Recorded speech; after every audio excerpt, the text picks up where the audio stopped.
नमस्कार।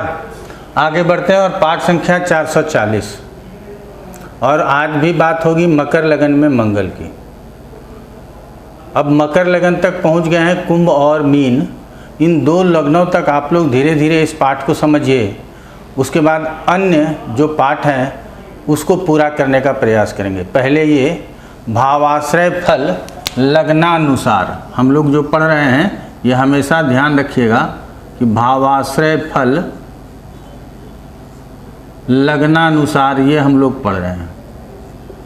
और इसी को पढ़ने में ज्योतिष तो हम लोगों ने बहुत समझ ही लिया है, आगे भी और समझने का अवसर मिलेगा। तो सबसे पहले कहते हैं कि मंगल की बात हो रही है तो मंगल को जानना जरूरी है। तो जितनी भी बातें हो वो सब मंगल के लिए हो तो वो सबसे ज़्यादा ज़रूरी है, क्योंकि कहा गया है कि कोई भी ग्रह अपने कारकत्वों का अपने स्वामित्व के आधार पर तथा काल पुरुष में प्राप्त स्वामित्व के आधार पर अपने गुण स्वरूप के अनुसार फल देता है तथा अपने वीर्यानुसार जितना बल होता है उतना ही वो फल देता है। ये हम कई बार दोहरा चुके हैं और आप लोगों को ये कंठाग्र हो गया होगा। तो अब मंगल के विषय में ही हम लोगों को जानना है, तो मंगल के विषय में पहले धीरे से इस चैप्टर में समझ लेते हैं। तो ये एक अशुभ ग्रह है, अशुभ ग्रह है, ये हम लोगों ने जान लिया, नंबर 1। नंबर 2, काल पुरुष में पहले और 8वें भाव का स्वामित्व रखता है, ये हम लोगों ने जान लिया। नंबर 3 कि ये तीसरे काल पुरुष में नहीं बल्कि किसी भी पत्रिका में तीसरे और छठे का कारक है, स्थिर कारक जिसको कहते हैं, ये भी हम लोगों ने जान लिया। तो ये तो हम लोगों ने जान लिया जिसको कि किसी भी पत्रिका में जानना जरूरी है। अब हम आ जाते हैं मकर लगन के लिए। मकर लगन के लिए सबसे पहले जानना जरूरी क्या है कि मकर लगन के लिए ये चतुर्थ का और एकादश का स्वामित्व रखता है। ये सबसे पहले जानना जरूरी है कि चतुर्थ का और एकादश का स्वामित्व रखता है। और दूसरे नंबर पे ये स्थिति कहाँ है, ये स्थित कहाँ है, यही हम लोगों को समझना है और इसी के ऊपर हम लोग चर्चा करेंगे कि स्थित कहाँ है तो इसका रिजल्ट क्या होगा, इसका रिजल्ट क्या होगा, इसका फल क्या होगा, ये हम लोगों को जानना है। तो चलिए, अगर अब मंगल को लग्न में रख देते हैं, ये भी जानना जरूरी है कि मकर लग्न में मंगल उच्च का कहा गया है, मकर राशि में मंगल उच्च का कहा गया है। एक तो यहाँ ये बलवान स्थिति में है कि अपने उच्च राशि का स्थित है, मंगल ही है जो अपने शत्रु राशि में भी उच्च का होता है। तो अब यहाँ हम चलते हैं कि मंगल लग्न में स्थित है तो क्या लग्न को खराब करेगा? नहीं करेगा। क्यों? क्योंकि पहले ही हम लोग बता चुके हैं कि जो ग्रह अपने राशि में हो या अपने उच्च के राशि में हो तथा उस स्थान में हो जिसके दोनों तरफ शुभ ग्रह हों, तो ऐसे स्थितियों में उस भाव की हानि नहीं करेगा।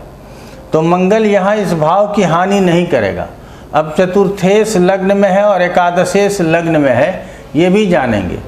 और लग्न पत्रिका में स्वयं लग्नेश और अष्टमेश है। तो हम इन सभी बातों को जानते हुए क्या कह सकते हैं कि लग्न में स्थित मंगल जातक को ऊर्जावान बनाएगा, क्योंकि ऊर्जा देता है मंगल, ताकत देता है, फोर्स देता है। दूसरा, लाभ के लिए सतत प्रयासरत रहेगा, क्योंकि लाभेश लग्न में है। अपने सुख की चिंता हमेशा करेगा, क्योंकि सुखेश लग्न में है। लग्नेश स्वयं लग्न में है तो जातक का शरीर सुदृढ़ होगा, गठीला होगा। जातक सबके साथ मिलजुल कर चलना चाहेगा, क्योंकि मंगल को तार्किक ग्रह भी कहते हैं, तो तर्क के साथ सबके साथ रिलेशन इसका अच्छा होगा। मंगल यहाँ अष्टम के भी स्वामी हैं, तो ऐसे स्थिति में किस हिसाब से, काल पुरुष के हिसाब से, तो कभी कभी सिर में चोट लग जाए तो इससे बचना चाहिए। अब मंगल की दृष्टि चतुर्थ स्थान के ऊपर है जो अपने घर को देख रहा है, कभी भी इस घर को नहीं बिगाड़ेगा, अर्थात सुख समृद्धि बनी रहेगी, भूमि भवन मकान आदि का सुख जीवन में मिलता रहेगा।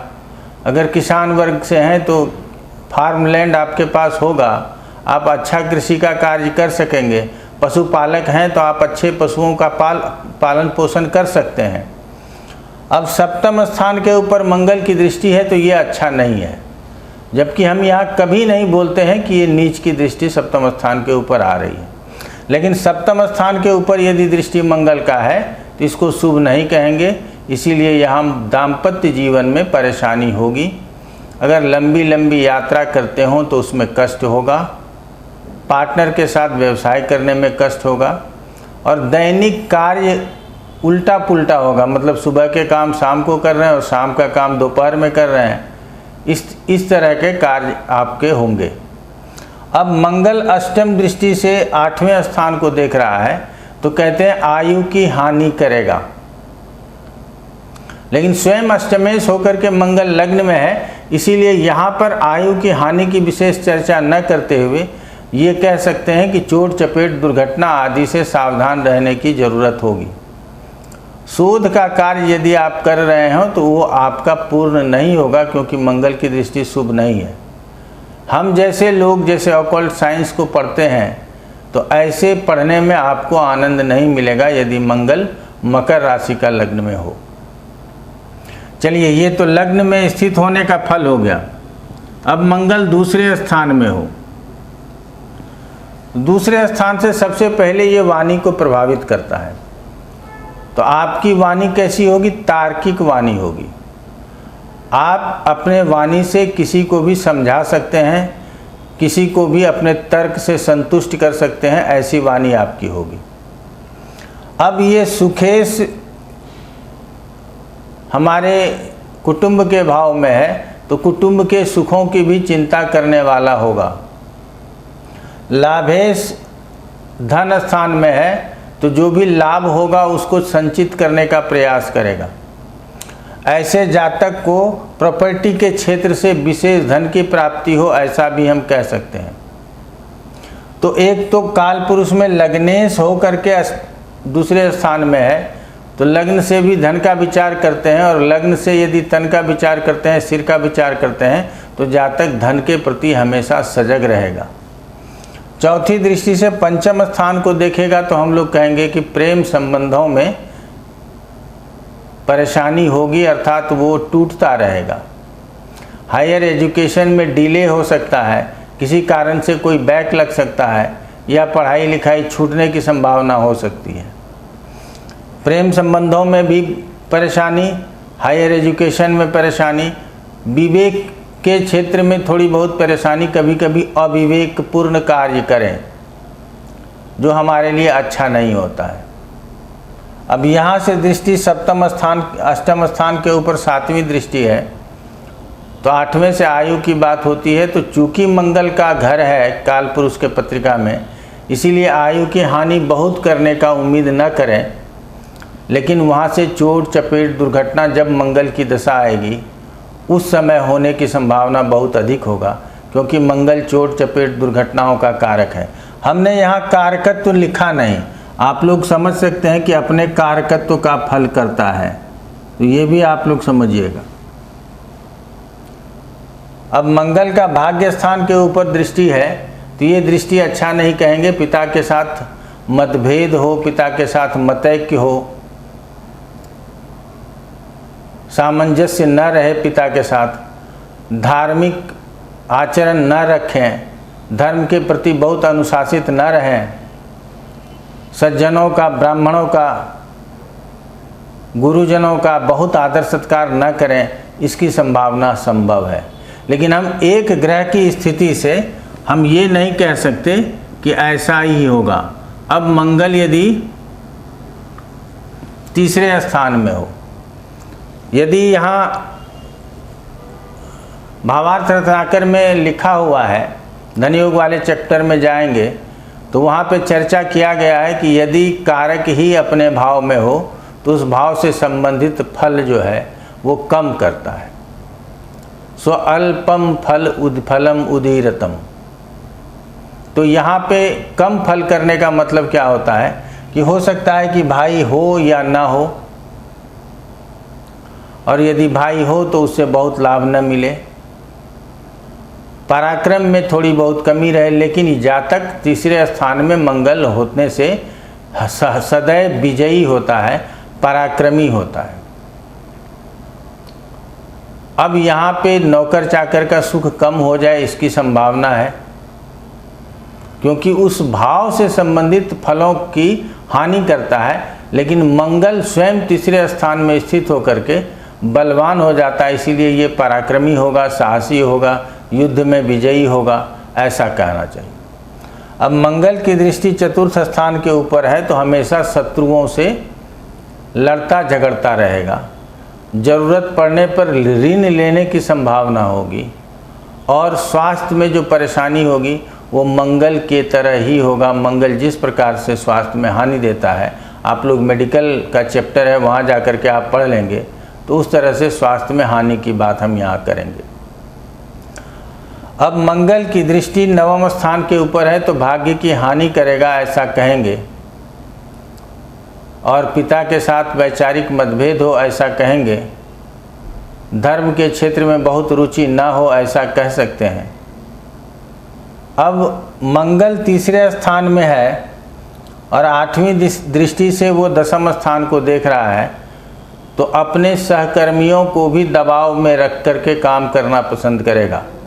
ये उसके दृष्टि का बुरा रिजल्ट है। स्वयं कार्य करे न करे, दूसरों को भी कार्य में दिक्कत पैदा करेगा। पद की प्राप्ति होने में भी समस्या होगी तो पदोन्नति में भी परेशानी होगी। तो इस तरह से हम लोग तीसरे स्थान में यदि मंगल हो तो इसका फल कहते हैं। अब यदि मंगल चतुर्थ स्थान में हो तो क्या फल कहेंगे। अब मंगल चतुर्थ स्थान में है, 2 स्थान में ऐसे ही हमने बात कर लिया, अब चतुर्थ स्थान में है तो मंगल को थोड़ा सा विस्तार दे देते हैं। ये यहाँ स्वराशि का है, तो स्वराशि का मंगल है तो भूमि भवन मकान वाहन आदि बहुत अच्छा होना चाहिए। रुचक महापुरुष योग लग्न में भी बैठकर बनाता है और यहाँ भी बैठकर बनाता है। यदि सूर्य और चंद्र का प्रभाव न हो तो रुचक महापुरुष योग कहते हैं। तो अब यहाँ मंगल एकादशेष होकर के इस स्थान में है तो लाभेश जिस स्थान में जाए तथा लाभ स्थान में जो कोई ग्रह जाए उसकी वृद्धि हो जाती है। तो लाभेश चतुर्थ में है और स्वयं चतुर्थेश ही है, तो ऐसे में चतुर्थ स्थान की वृद्धि हो जाएगी। माता को प्रभावशाली होना चाहिए, माता बहुत प्रभावशाली होगी, और एक से अधिक वाहन, एक से अधिक मकान आदि का सुख प्राप्त होगा, और जातक अपने सुख की चिंता सदैव करेगा, क्योंकि स्वराशि का मंगल है। अब यहाँ से मंगल की दृष्टि सप्तम स्थान के ऊपर है, यहाँ दृष्टि को अच्छा हम नहीं मानते, इसीलिए दाम्पत्य जीवन में सुख की कमी होगी। और 7वीं दृष्टि सीधे जो है इनके दशम स्थान के ऊपर है, तो दशम स्थान में भी परेशानी होगी, अर्थात कार्य क्षेत्र में भी परेशानी होगी। हो सकता है कि ऐसे जातक अपने स्वतंत्र कार्य को करें, क्योंकि सुख सुविधा की तो कमी होगी नहीं, तो सुख सुविधा बिना धन के प्राप्त होगा नहीं, तो हो सकता है कि अपना कार्य करें, या पैतृक रूप से बहुत मजबूत हों। तो यहाँ दृष्टि डालेगा तो अपने सहकर्मियों को भी डिस्टर्ब करना, अर्थात उसको भी परेशान करना, अपने प्रभाव में सदैव रखने का प्रयास करना। और 8वीं दृष्टि से वो लाभ स्थान को देखता है, तो किसी न किसी रूप में लाभ निरंतर प्राप्त होता रहेगा। अब देख लेते हैं कि ये इस पत्रिका के अनुसार तो देख लिए, काल पुरुष के पत्रिका में लग्नेश मंगल चतुर्थ में है, तो यहाँ पे ये हमेशा अपने सुख की चिंता करेगा, ऐसा कहना चाहिए। और अष्टम का स्वामी चतुर्थ में है, अष्टम का दोष तो लगता नहीं, फिर भी माता को चोट चपेट आदि लग सकता है, इस बात का भी ध्यान रखना चाहिए।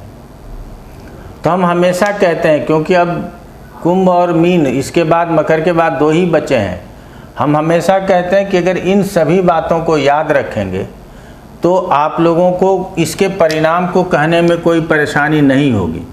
अगर आप इन सभी बातों को भूल करके और अपने मर्जी से कोई परिणाम बनाना चाहेंगे तो वो परिणाम किसी को कहेंगे तो वो सही नहीं होगा। सबसे पहले तो यही कहना चाहेंगे। इसीलिए पहले मंगल को जान लीजिए और फिर मंगल किन किन स्थानों में जा रहा है, उन स्थानों में बैठ करके किस प्रकार का फल कर सकता है, इसको समझने की ज़रूरत है। बाकी पंचम से अष्टम स्थान तक अगले पाठ में आप लोगों को देंगे।